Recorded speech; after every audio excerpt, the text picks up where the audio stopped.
We are live. Bum, bum, bum, bum, bum, bum, bum. Anyways, got to let it breathe to get the Facebook groups in here. Wait a minute. Was that the "We Are Farmers" bum bum bum bum Yeah, thing? but we're Attaboy. live. So Yeah. there's one green check mark. There's two. Welcome in everybody to another episode of the Dove Valley Deep Divers.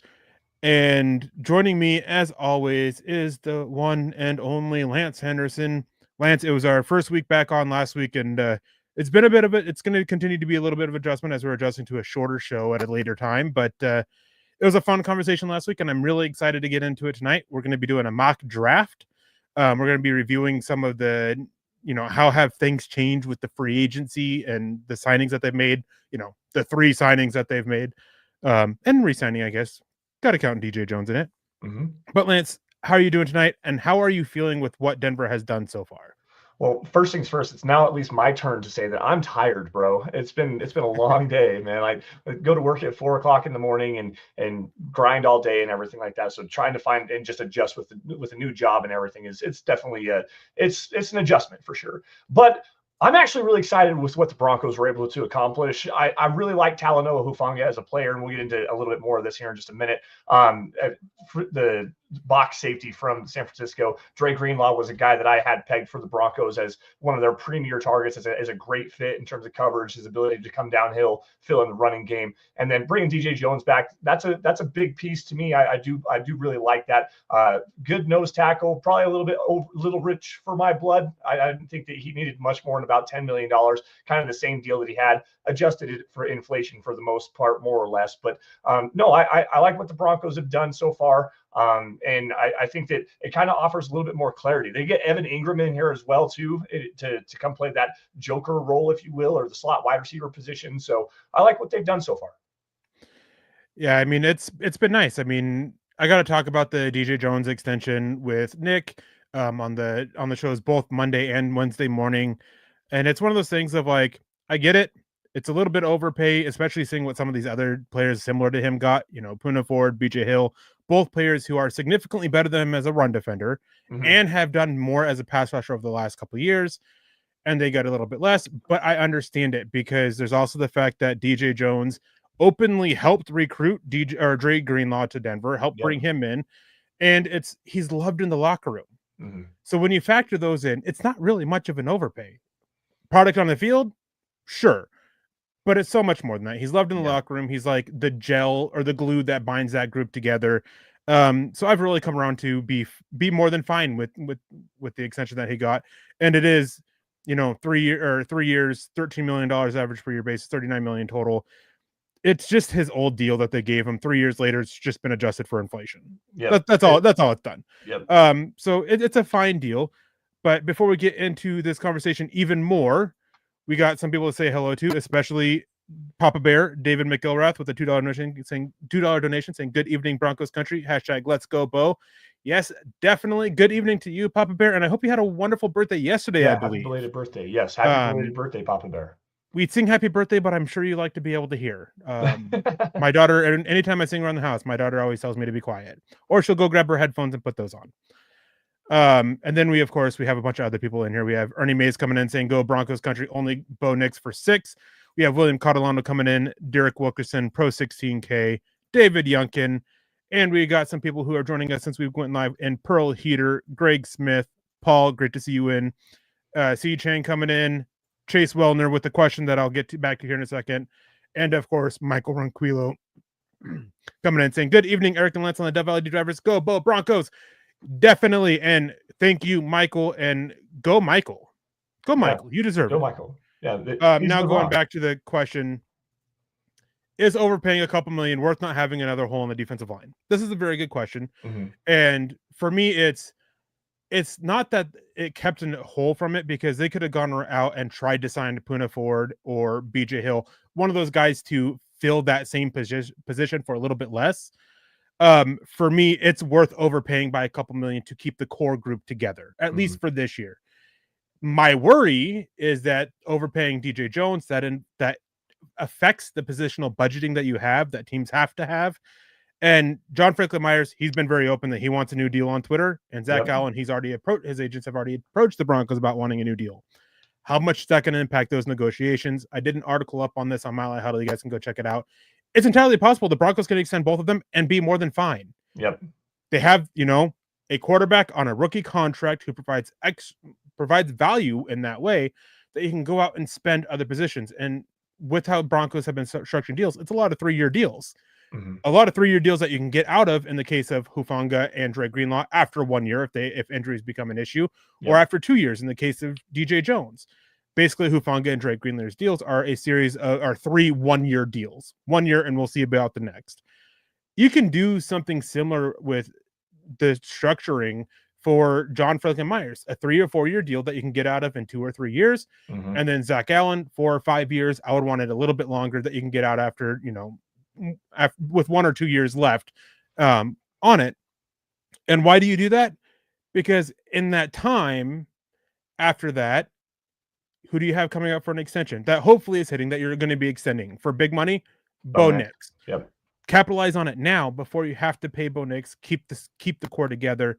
So for me, it's not necessarily overpaying to keep another hole from forming, because they would have filled it in with somebody else. It's more so they overpaid a little bit to keep the core together and keep a really well-liked guy in the locker room.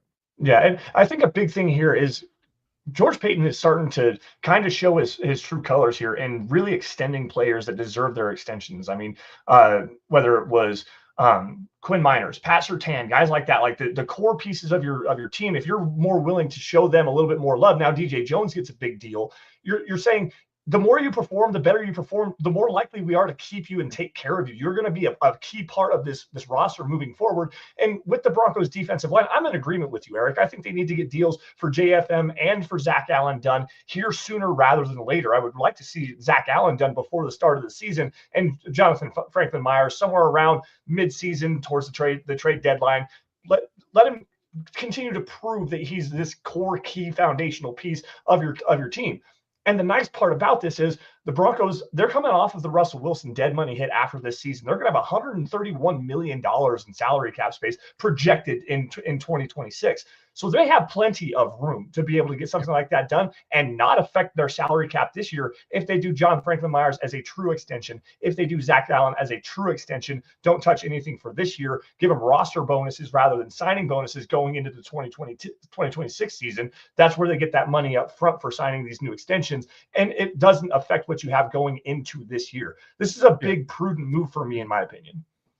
Yeah, and Erick Flynn coming in saying, love to watch tonight, but I'm monitoring fires all around me and my wife's work. Keep us in your thoughts. Stay safe. Definitely stay safe. If things approach, definitely get out of there. Take care of yourselves. Yep. You and your wife are far more important than watching the show, because also you can listen to us while you're driving if you need be. But there you go. Seriously, stay safe, and thoughts are with you. And then Derek Wilkerson coming in. My birthday was last Saturday, and the Broncos have given me a great present. Loving the free agency. The Broncos are back. Yeah, they are. I think it's pretty safe to say that. And as with Papa Bear, I would sing you happy birthday, but my voice is not great, as I will say every single time.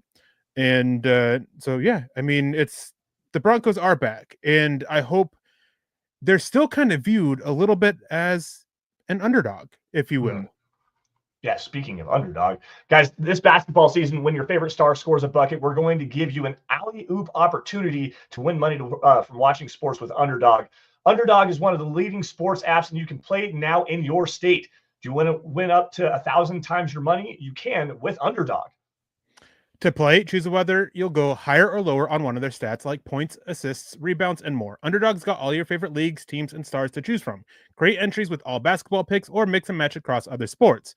You can play with as little as $1, and if you get everything right, you can win up to 1,000 times your money. So turn $1 into $1,000 just with your hoops knowledge. Yeah, guys, download the Underdog app and sign up now using the promo code MHUDDLE to unlock a special offer of up to $1,000 in bonus cash when you make your first deposit. Join in on the fun when you sign up with the promo code MHUDDLE. Claim your special offer today and get up to $1,000 in bonus cash instantly with your first deposit. Now, you must be 18 plus, 19 plus in Alabama, Nebraska, 19 plus in Colorado for some games, 21 plus in Massachusetts and Arizona, and present in a state where Underdog Fantasy operates. Terms apply. Void in Colorado. Concerned with your play, call 1-800-GAMBLER or visit ncbgambling.org. Arizona, call 1-800-NEXT-STEP or text NEXT STEP to 853-342. New York, call the 24/7 Hope line at 1-877-8-HOPE-NY or text HOPE-NY. And thank you, Underdog, for the sponsorship. We appreciate you guys so much. And Yeah, I mean, I think going back to that, the Broncos, you kind of want them to keep that underdog mentality a little bit because Mm-hmm. they had that last year and look at what they overachieved. One of the worst things you can do is get to that point where you're content. And I did an article on this a couple weeks ago because just from, you know, fan point of view, from my point of view, from what was coming out of Broncos, there seemed to be a little bit of being content with what the Broncos achieved. Mm-hmm. And they shouldn't be. And I don't think they actually are, to be clear, but it's just kind of this public perception that was going around. Now, keeping that mentality, it is a thing that we've seen time and time again. It helps drive you. It's that driving factor. It helps you perform better, helps you win more games. And the Broncos, even though they're back, I'm safe and I'm comfortable in saying that they're back. They still need to kind of keep that mentality to keep performing at the level they have. Well, and right now the iron's kind of hot. I mean, obviously the Chiefs are still at the top of the NFL. They're at the top of the AFC West, and you got to go and dethrone the champions. Not that they won the Super Bowl this year, but they were still there. This Chiefs team wasn't nearly as good as what their record shows and what the success of their season was. They won a lot of games on their defense, on the defensive side of the football. If the Broncos can start to like build up this offense, continue to build out around Bo Nix, bring in more offensive weaponry, just continue to grow this system, and also improve a defense that did a really good job against the Chiefs last season in both games that they played.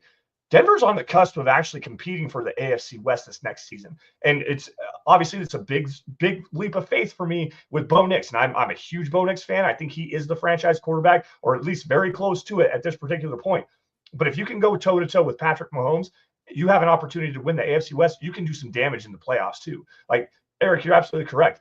Don't get overly confident. Don't get like all caught up in yourself and the success you had last season. Kind of keep fighting to continue to say, the Chiefs have won the AFC West for the last 7 years, guys.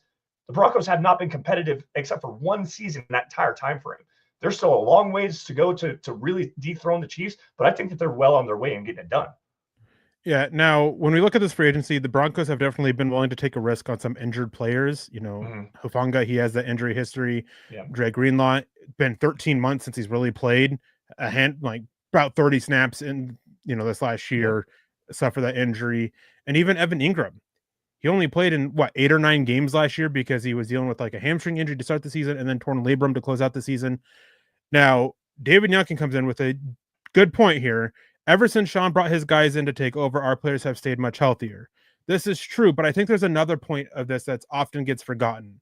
Sean Payton purged the roster of guys who are often hurt. Yep. Greg Dulcich is gone. Tim Patrick, who is often hurt, he's gone. A few other guys that were pretty frequently hurt, they're gone. Mm-hmm. And the guys that we still have that are Riley Moss, 2 years in, hurt, dealt with injuries in college. Okay, that's still a concern there. They haven't been able to keep him on the field for a full season, which is incredibly difficult. Don't get me wrong. Mm-hmm. With 17 game season, it is dang near impossible to get full 17 game slate out of anybody. Even Bo Nix, who did play every single game, got hurt. Mike McGlinchey, he's another one that they've had around, but they're kind of stuck with him on his contract. They've purged a lot of the often injured guys. Mm-hmm. So I still have a concern about it. It's great to see that they're trusting their health department, their trainers, their training staff, medical staff, all that Sean Payton brought in. But you can look a little bit better with in terms of staying healthy when you purge a lot of guys that get hurt that can't Mm-hmm. stay healthy. So it's kind of this weird thing of basically we'll be able to tell for sure how much of an impact this new staff is having and keeping these guys healthy compared to how much purging the roster of those types of players has helped keep them, seem healthier. Right. And I think a big thing here is you're getting a really good run of injury luck. I'm going to knock on wood here, obviously, because I don't want to jinx the Broncos by any stretch of the imagination, but you're not seeing a lot of the major freak injuries. I mean, Drew Sanders had that, the torn Achilles in the offseason, and obviously that hampered his development for this season. But you got like Tim Patrick, torn Achilles, torn ACL back-to-back years, Javonte Williams with the horrible knee injury. You're not seeing those big-time major injuries. But the thing that is like the more noteworthy thing is you're not seeing a lot of the soft tissue injuries. That's the quad big strains, the quad strains, the bicep tendons, the triceps, the torn pecs, the stuff like that. You're not seeing those injuries, which are even almost more detrimental than the severe ones. Every team's going to have a severe injury every now and again. They're going to get one or two, maybe three a season, and it sucks. It's just a fact of football. But Yeah. the quad strains, the calf strains, the knee strains, the hip flexor injuries, groin pulls, shoulder injuries, stuff like that. That's all stuff that you can do with your training and conditioning programs. And I think that that's the big thing that everyone's noticing is you're not seeing a lot of that with this Broncos roster over the last couple of seasons. Yeah, and that's the thing. It's like it feels bad throwing Tim Patrick in there, but he's the guy who, even going back to college, had issues Mm-hmm. staying healthy, Yep. had issues staying healthy in Denver thing. But when you have those severe, those freak injuries, Yep. it stinks because they can happen to anybody. Doesn't necessarily make you injury prone, but in the case of Tim Patrick, after it happens as frequently as it has, Yep. you get labeled that. I think Jake But Butt too. as you said, the bigger issue here is those soft tissue injuries that have Mm-hmm. plagued the Broncos for years that they're doing better with. But again, they kind of got rid of a lot of those guys that were dealing with those Yep. injuries, Yep. and they still have a few around. But the few that they kept around have been dealing with injuries. Hufanga's injuries have been a little bit more of the on the freakish style. Dre Greenlaw's was on the freakish style. So it's definitely something to keep an eye out for. Yep. And it's just a shift really of attitude and mindset because they've avoided guys with injuries since Sean Payton's joined until this year. And that's been with the draft too. Guys with injury histories, they've kind of shied away from. Now we have Phil McLaughlin coming in saying, "Good evening, Eric and Lance. When do you think we will take care of John Frankenmeyer's, Benito, Allen, #Buckham, and #Broncos for life, BFL?" And of course, Cortland Sutton. I think we have to talk about Cortland Sutton here as well. I don't think we will see any extension for any of them until July, August at the earliest, just because that has been when they have started to focus on their own on drafting. They typically start talking in June after the draft, and then they start doing that. I would like it earlier, especially with a guy like Zach Allen or with guys like Zach Allen and John Frankenmeyer's because of how the defensive line is set up. They have one guy who plays that 4-eye 5 technique position on the defensive line that's under contract for 2026. Only one. Uwazurike. That's it. Yep. Henningsen, he's a free agent. Jordan Jackson, I believe, is a restricted free agent at that point, which who knows what's going to happen there.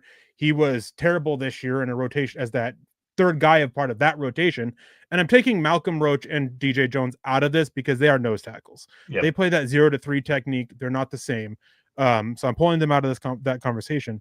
So I'd like to see John Frankenmeyer's and Allen taken care of before the draft because that can have a big dictation on where you go in round one, which we'll probably get to when we get around to the mock draft. But for the most part, I think they'll wait. I think I would like to see them wait on Nick Benito until after the season, see if he can replicate the season he had last year. And if he does, then all for it. Go give him a $25 million on average per year contract. Go do that. I'd be fine with it. Right now, I wouldn't want to pay him more than $20 million on average per year basis, just because of how this year could have easily been a fluke. And I'm not trying to insult Nick Benito. He's a very talented player, but you also want to see if he can develop as a run defender. That is his big weakness here. He's kind of a liability against the run. So you want to see these improvements from him.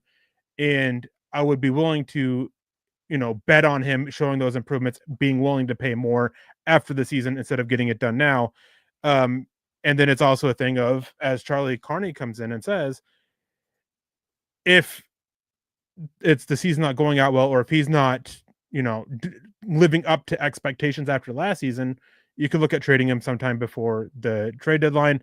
I wouldn't add that in of getting Von Miller. Von Miller is basically done. His role at this point is that number 3, number 4 pass rusher only at this point in his career because injuries and age have taken so much out of him. Now, Lance, passing it back to you, who do you think of these guys is the most important to get done early? And would you be willing to wait on Nick Benito yourself? Yeah, I was actually going to kind of touch on that as you bring it back over this way. I do think Zach Allen is the priority. He is absolutely one of the top 3 interior defensive linemen in the NFL right now, at least at the 4 and 5 tech, the 4-eye 5 technique, that defensive end, if you will.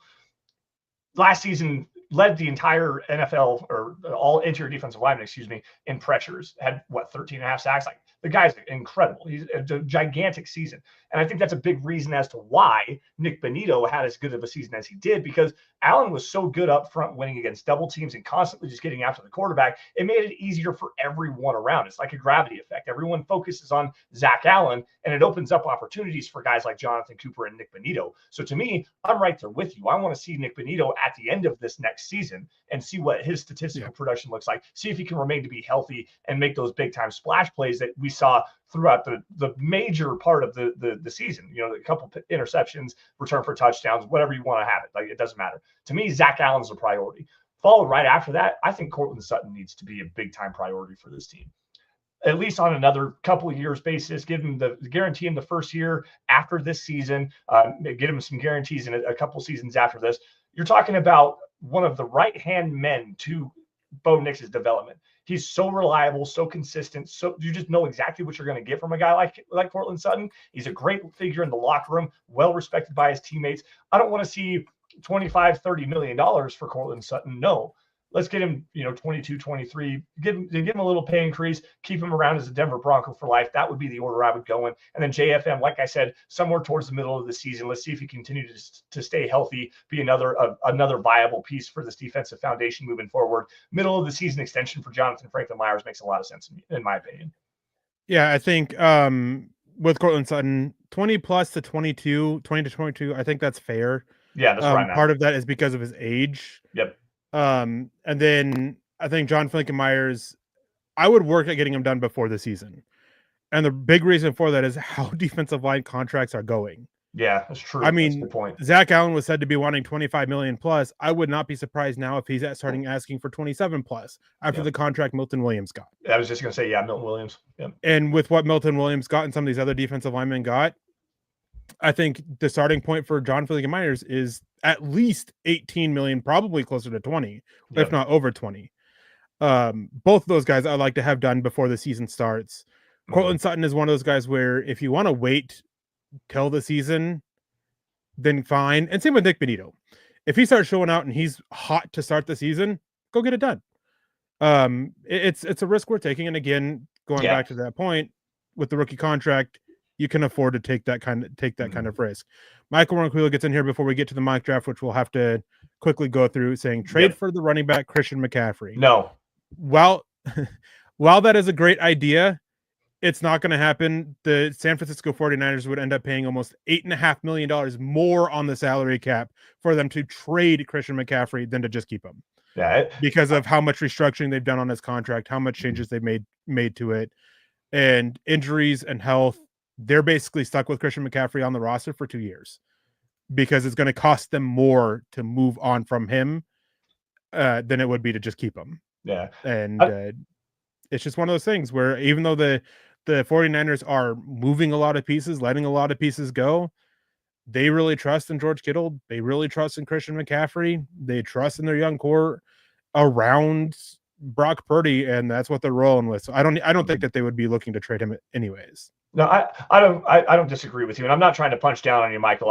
I've seen this come around, and I'm a handful of different times on Twitter. I've had a bunch of different conversations about it, and I'm all the way out on Christian McCaffrey. First off, the mileage, the contract, the injury concerns, everything that's involved with him. Well, it'd be great to get him back in Denver. Obviously, a Denver native, Christian McCaffrey, Ed McCaffrey's son. It'd be great for the nostalgia purposes. How much do you have to give up to get a player like that? Because if he is healthy, he's one of the best running backs, offensive weapons in the league. So you're talking the last time he was traded was, I think, a second, a third, a fourth, and a sixth round pick or something like that. You're giving up at least a third to get him now, and if not more, because you got to work the contract out with San Francisco. You got Achilles tendonitis in both of his legs right now. Is a big reason why he missed the majority of this last season. I think it's too risky of a move to make in this situation. I like the idea. I think given full health and the proper draft capital return, it would make sense. Given those factors as it actually is, not in a vacuum where just the idea that sounds good. You got to take it into consideration where the Broncos are at now. Ronk, we love you, brother. Thank you for jumping in, and that's a great thing to bring up. I mean, It's a nice thought. Yep.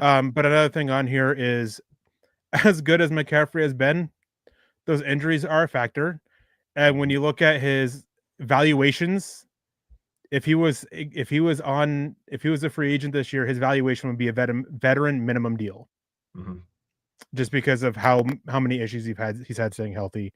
Yep. The workload, it caught up to him. But we have a mock draft to get into. We already have it set up.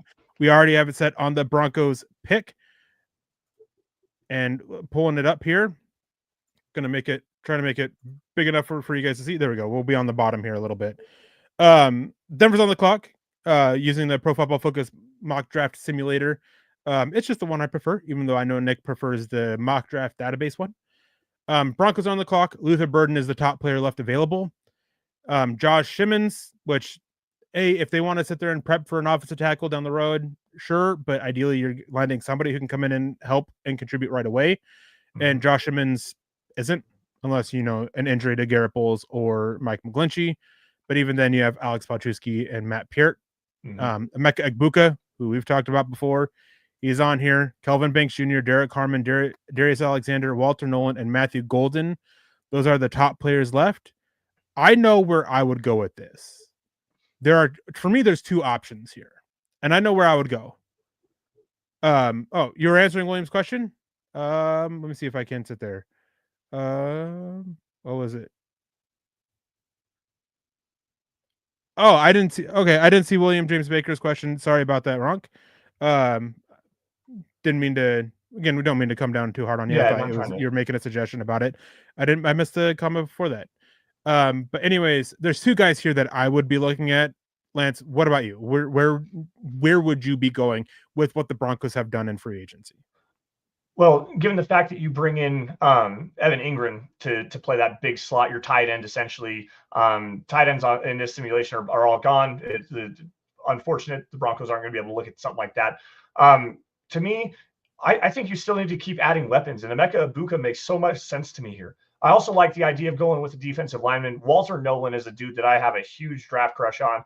He's explosive, got great hand techniques. He's a great pass rusher, really good as a run defender. He can play almost all the way down to that 0-1 technique, knows if you need him to. It's going to be more pass rush situations than truly as a starting player there. But adding another piece that, like you said earlier, getting younger, getting more depth to this team, bringing more firepower as a pass rusher, that makes a lot of sense. I think I'm going to lean at Emeka Egbuka here, though. You're talking about a player that can play inside and outside and is a damn good run blocker at the point of attack. He loves to dig out safeties, loves to dig out linebackers. I like Egbuka here. Yeah, and blocking from the Broncos wide receiver room is something that could do with improvement. This, going back to defensive line, though, Walter Nolan, Derek Harmon is the guy who stands out for me. He can play 0 to 5 technique. He can play all up and down the defensive line. He is one of my favorite Oregon prospects in this class. Mm-hmm. So, Jeremy Shawn, if you're listening to this afterwards, there is at least one Oregon player that I do like in this year's draft class. I actually really like Terrence Ferguson, which I'm sure we'll get around to discussing later on in this mock draft, depending on if he's available. But Derek Harmon, for me, it's a guy, because even if you get extensions done with John Myers and Zach Allen, if they're 3-4 years and they're structured to where you can move on from them, well, you give Derek Harmon some time to rotate. You're really upgrading that third spot as part of that rotation, and giving yourself an option if you can't get an extension done with either one of the two of them. Well, Derek Harmon, you're upgrading over Jordan Jackson, and then he can step in to be a starter next year, as well as filling in a little bit on the inside. Mm-hmm. Even if you do extend John Myers and Zach Allen, Malcolm Roach is a free agent next year, and Derek Harmon's ability to slide inside, play that 0-1-2-3, well, that makes it help you cover for Malcolm Roach going. I think for the bang for your buck, as much as I love Emeka Egbuka's game and how much I love him for Denver, the most bang for your buck with this first round pick would be Derek Harmon. So Derek Wilkerson's jumping in here, and I want to grab this really fast. Saying round 1, Derek Harmon after trading back to the mid-20s. I'm actually right along with this. If we're going to go Derek Harmon, I wish you trade back, 6, 7, 8 picks. Maybe you got a team wanting to come up and get Emeka Egbuka or a Luther Burden. Maybe it's I think you'd have Buffalo a team more likely to come up to get Derek Harmon than you would one of those two. Oh, really? Okay. That makes sense. I haven't got a chance to watch a lot of Derek Harmon, so I'm going to stay out of that conversation. I know that he's very versatile, and I like him as a pass rusher. I just haven't got a chance to really break him down yet. Yeah, if you can look on the screen, if you can see my mouse, there's 3 teams, 24, 25, 26. They've all been linked heavily to Derek Harmon. Okay. And yeah, with the way this wide receiver class is, I can't see anybody wanting to trade up for one of them. But I can see them wanting to trade up with defensive line, even in a strong class. Sometimes you like to see teams like to move up and go get their guy for sure, even in a strong class, before somebody else. Let's go I would love to move back as well and then go pick them up. But have so much of it. And then Josh Hudson coming and saying Luther Burden is rated so high, take him. I'm not a fan of Luther Burden. I'm not a Me fan with neither. him for Denver's offense. His route running is so ugly. It's not very good. He took a major step back this year, and there's been a lot of concerning comments coming out of him with these out in the combine. And Phil McLaughlin with these selections trade back. If we were doing trades, I would 100% be slamming the table to trade back. But I'll concede here. I'll go Emeka Egbuka. That seems to be the more what's being said more than in the chat. I do love him. He is probably one of my favorite players here. Mm-hmm. I just think for the picking 20, Derek Harmon brings you a little bit more bang for your buck there than Emeka Egbuka does. But hey, another weapon for your young quarterback. Oh no. Can't go wrong with that. And I'm with you, Eric. And I really want to try to go through some different scenarios here because we've always talked about Colson Leveling. We talked about Amarian Hampton, Ashton Genty, Tyler, like all those guys. They're always the guys that you see in terms of the Broncos picking at number 20. I want to talk about something different. Let's see how we can work through this mock draft and get a few different options to talk about here. I really like a couple of players on the board here for the Broncos at number 51 overall. So I'll let you break it down from here. Yeah, I mean, going through it, just a quick scroll. Alfred Collins, big nose tackle, long. Nick and I, we've gone back and forth for him. I think he'll probably go in the top 64 because of just how freakishly big and long he is. Two gapping nose tackle, elite run defender, and you're most likely getting an elite run defender out of him. There is value for that. Cam Scatabo, if you want a running back, there you go. I have my concerns about him being the guy for the Broncos that they could really use. I'm not looking at edge at this point, though I would like to add edge. Carson Sweshinger. If they didn't get Dre Greenlaw, I would be more on Carson Sweshinger than I am now. Yep. If I'm looking for a linebacker, I'm looking at somebody who can replace Alex Singleton next year, and that's not Carson Sweshinger. Quinton Judkins, he is a interesting running back, to say the least. He's not a guy that, again, at 51, he's not the running back I would be looking at. There is a running back, and I'll get to it quickly. Elijah Arroyo, if you want a tight end here, all right, but I think we can wait on that a little bit. Evan Ingram helps you give that, even though his age and injury history, you can still wait on a little bit. Omar Norman Lott, he's a really good defensive lineman option. But I'm looking at this, and I'm seeing Dylan Sampson. If you want an electric playmaker for the Broncos who, despite his size, he is such a killer runner between the tackles and such a good running back in short yarded situations. He makes himself small and consistently picks up 3 or 4 yards at least. That's the way I would go. I would like a little bit more as a pass blocker. The receiving ability is there, just wasn't used a lot that way at Tennessee. I really love Dylan Sampson for what they need in that running back room, which is somebody who can replace Javonte Williams' receiving ability. He had like the 5th most targets and catches out of all running backs in the NFL. You got to add some pieces to fill that in.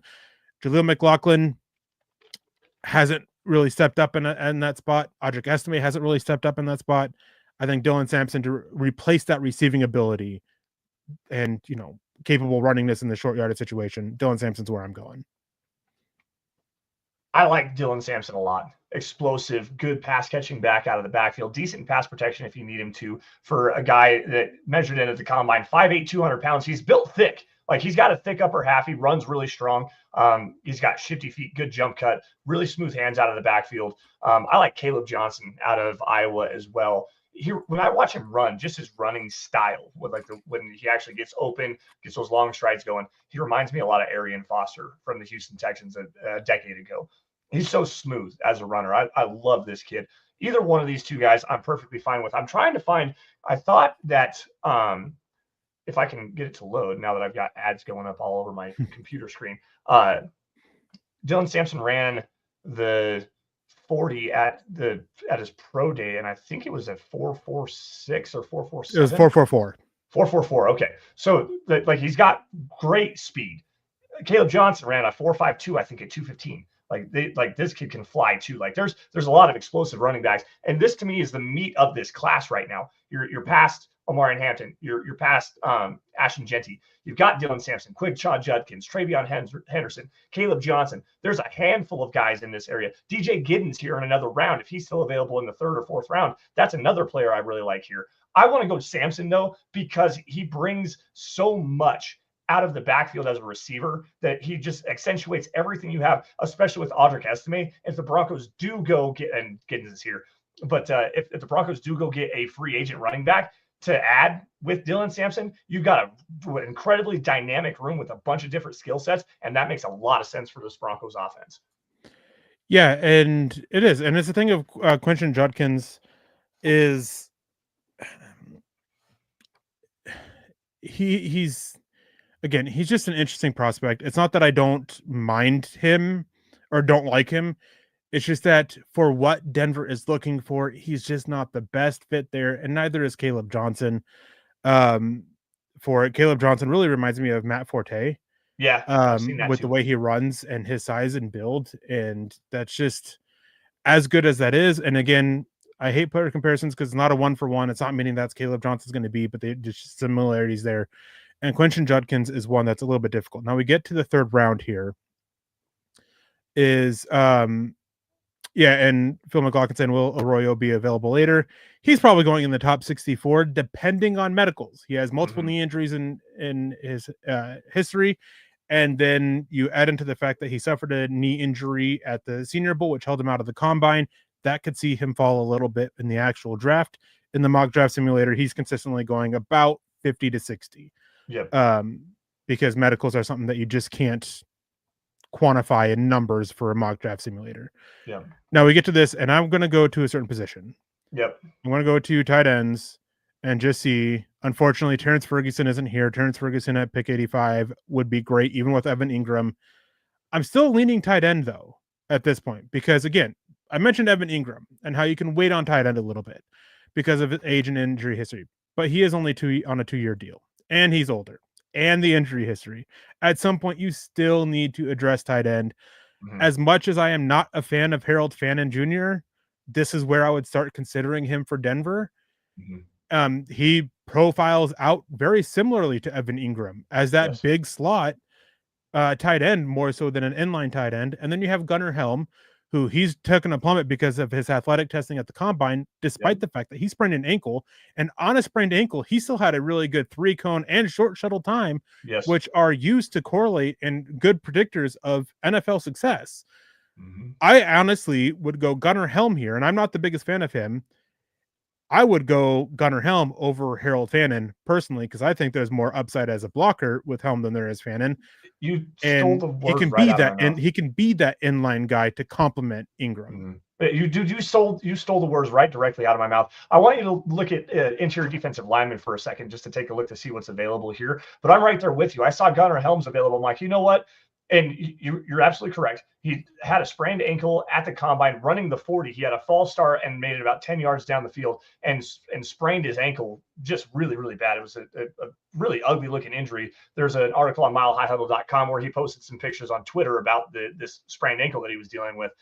But like you said, there's some versatility with him. You can line him up out of the backfield if you want to. You can put him attached as an inline guy, split him out wide. The athleticism isn't great on tape, and he's still got to work a little bit in terms of yards after the catch ability. I think there's a little bit to be desired there for him. But if you want a guy that just knows how to sit in zones, get himself open, be a reliable pass catcher over the middle of the field, you really can't get better than that. So I think we're going to end up locking Helm here because we are running out of time. We're already about 10 minutes over what are a lot of 30 minutes. William Naha's coming in saying Tez is there. Go for him. Bo needs his brother. William, if there's any mock draft that I am part of, it will never see Tez Johnson as the draft pick before the fourth round. I would not bet on historically small size in the first 100 picks with somebody who offers nothing on special teams. And as good as he is at getting open, a lot of that was also scheme dependent in college. Yeah, he tore up the Shrine Bowl in one-on-ones and everything, which are slated for wide receiver success. I would be willing to risk him being successful elsewhere instead of taking that risk myself. Glenn Ashley saying, agree, Erick and Lance blocking is huge for our offense. What he did on the bad angle was extremely commendable.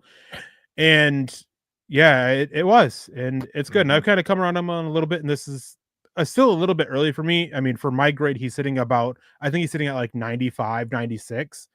But I don't think he'll be there for the next pick. He's here for this pick, and I think he's available. The defensive linemen that are left available, you have me pull it up. I don't see any of them being options for Denver at this point. Not with DJ Jones coming back, because we've got Charlie Carney coming in saying Deion Walker. With DJ Jones and Malcolm Roach coming back, I understand wanting to get a big freak athlete at 6'7", 345 pounds in Deion Walker. There's some conditioning concerns there for me. There's play consistency that's a big issue there. So there's some questions that I need to have answered with Deion Walker. I like the idea of adding another big nose, but with DJ Jones coming back on a $13 million a year deal, I'm out on Deion Walker. Yeah. Now we're looking through here a little bit. Not a whole lot standing out. This is a point where I think I would like to trade down, just based on how the board fell. Mm-hmm. Running back Jadon Blue. I'm not taking a guy who fumbles once every 30 carries. Yep. That's not for me. Willie Lampkin, same kind of thing as Taz Johnson. Although with Willie Lampkin, he's historically small, but I think you have more options with him because he can be a blocking tight end. He can be a fullback. You can use him in multiple ways. Yep. So I'd be more willing to take Willie Lampkin here, just as a versatile offensive player that you can do do a lot of things with. But I'm looking at it, and edge is a position we haven't addressed, and they only are really 4 deep, and you like to be 5 deep there. Mm-hmm. Jonathan Cooper, Nick Benito, with Nick Benito's contract situation yet to be panned out. Jonah Ellis had a great rookie season. DeAndre Tillman had a great rookie season. I'd be fine adding another one here. I'd also be fine adding another corner for competition with Riley Moss's injury history. Zy Alexander, if they want to be more press coverage, Zy Alexander is one of the best press corners in this. If they want to go wide receiver, there's receiver options here. If they want to take another running back, Brashard Smith is the one I would be looking at. Yep. Fumble rate is a little high, but he's another guy who is a known quantity as a receiver, a former receiver at Miami. I was going to say, former receiver turned running back. That makes a lot of sense. So is there anything that stands out to you? The only one I want to give a shout out to, and I'll let you run with it from here. Zy Alexander makes a lot of sense, but Barrett Carter, the linebacker out of Clemson, if you want to bolster up your special teams unit a little bit, this is a freakish athlete playing the linebacker position. Still a long ways to grow. The tools are there, but he just runs into blockers too often for me. I like him as a special teams guy, though, like a Justin Strnad replacement going forward after this season. To me, that makes a lot of sense. Probably a little rich for here in the 4th round, but that's a player I have my eyes on. Yeah, so give me a player. Zy Alexander. Let's get the cornerback here. Right.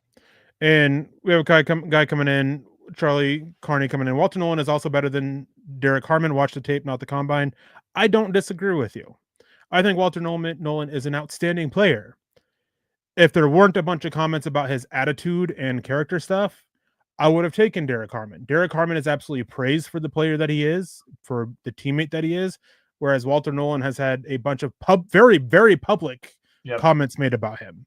Yep. And that to me matters. And I do factor that in.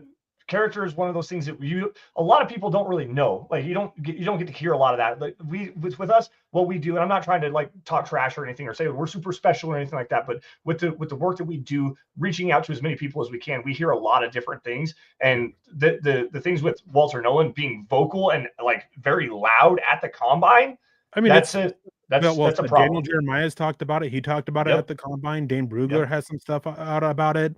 Yep.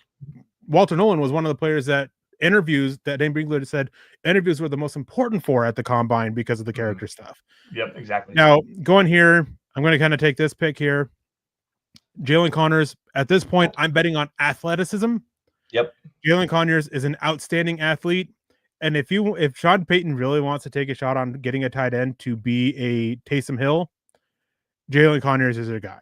Yep. He's been a Wildcat quarterback. He's been used in so many different ways, not just a receiver. His blocking's all right. Definitely work to grow there. But if Sean Payton wants a Taysom Hill in Denver, Jalen Connors is his guy. I'll give him Jalen Connors here. Yep. I'm with you on that one. There was a name that I saw that I want to just discuss a little bit, and it looks like he's now gone. Who was it? Bashal Tootin. But that's not a big deal. LaQuint Allen is another player I have my eyes on here for an explosive running back out of the backfield. Add another weapon to this running back room. I like LaQuint Allen a lot as a scheme fit for this team.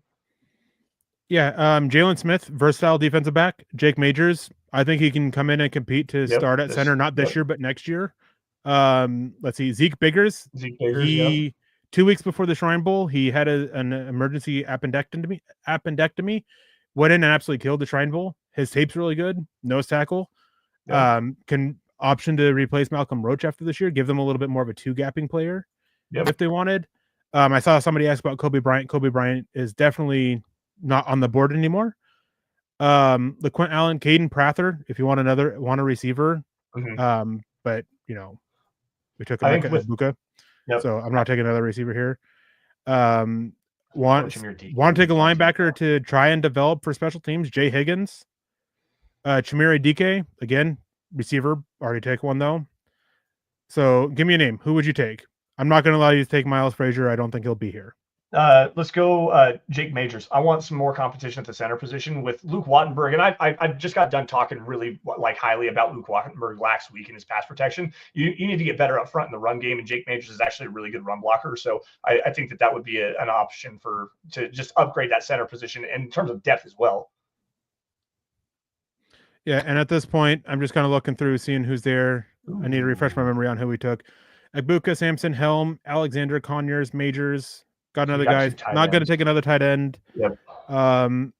Let's see here. Is there anybody? Cameron Jackson. I mean, developmental nose tackle dude's massive and actually a good athlete for his size.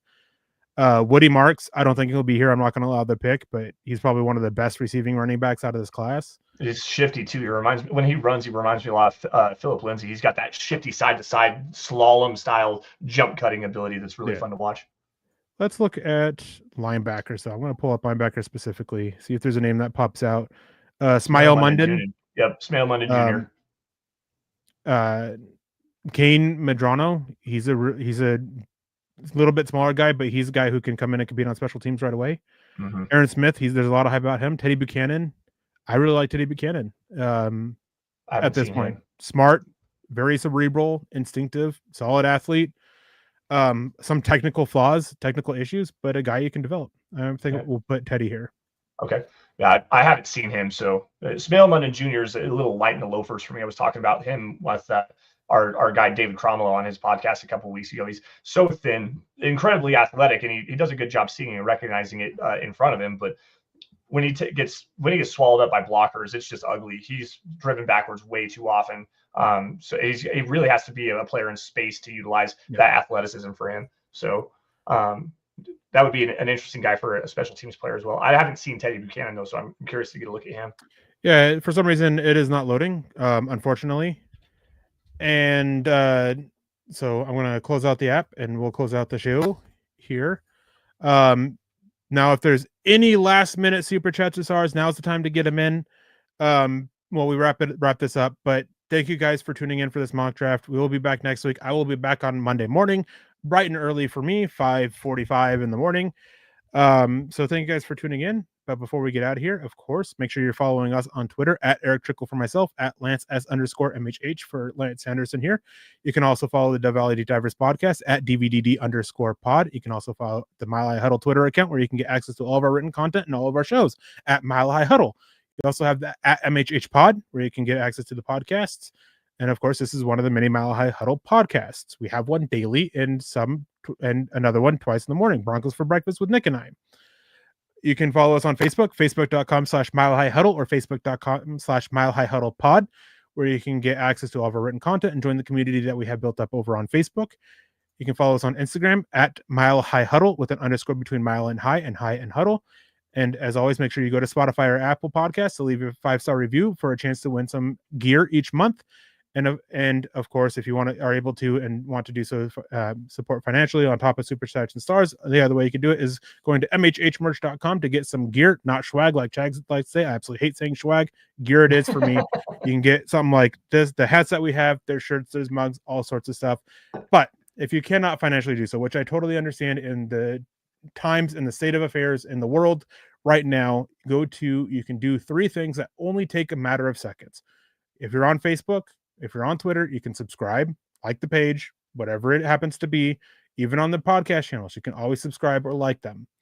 You can share them, and that helps spread word of mouth. It helps with the algorithms that are ever changing and ever making things more difficult for us as content creators on all these different sites. Those are just a couple things that just take a matter of seconds to help us out.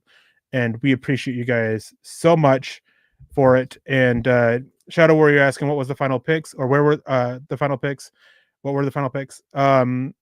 we took Jalen Connors, Teddy Buchanan, and Jake Majors as the 3-6 round picks.